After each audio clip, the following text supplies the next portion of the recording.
Բիզնես կառավարումը ավելի թափանցիկ ու արդյունավետ ներքին աուդիտի կիրառումը հայկական բիզնես միջավայրում տարածված գործիք է դառնում։ Գործարար ոլորտի ներկայացուցիչներին մեկ վայրում է հավաքել ներքին աուդիտորների ինստիտուտի միջազգային կոնֆերանսը։ Մենք Հայաստանում ունենք ընկերություններ, ինչպես ֆինանսական, այնպես էլ ոչ ֆինանսական հատվածներում, որտեղ բավականին լավ հիմքերով դրված է եւ զարգանում է ներքին աուդիտը։ Կառավարման ոլորտում նորարարությունների կիրառումը կարևորում է ներքին աուդիտորների միջազգային ինստիտուտի խորհրդի փոխնախագահը։ Նա իր ելույթում խոսելու է ներքին աուդիտի կիրառման միջոցով կորպորատիվ կառավարման որակի բարձրացման մասին։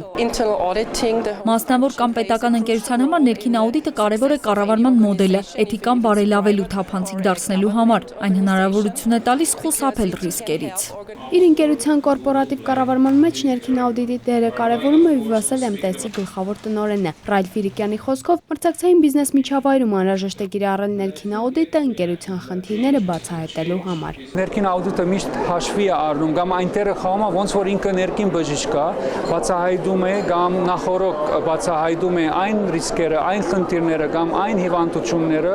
որ կազմակերպությունը համապատասխան քայլերը ցերնարգե, բուժվի եւ կարողանա շարունակել իրականացնել իր ռազմավարությունը հատկապես մրցակցային շուկայում։ Ներքին աուդիտորների միջազգային կոնֆերանսին մասնակցում են կառավարման ոլորտի 170 ներկայացուցիչներ։ Երկօրյա սեմինարը համախմբել է Հայաստանից, Նիդերլանդներից, Ռումինիայից, Վրաստանից, Ռուսաստանից, Ուկրաինայից եւ Բելարուսից ժամանած մասնագետների։ Նազելի Գրիգորյան, Նարեկ Գալստյան, ժամը լրատվական։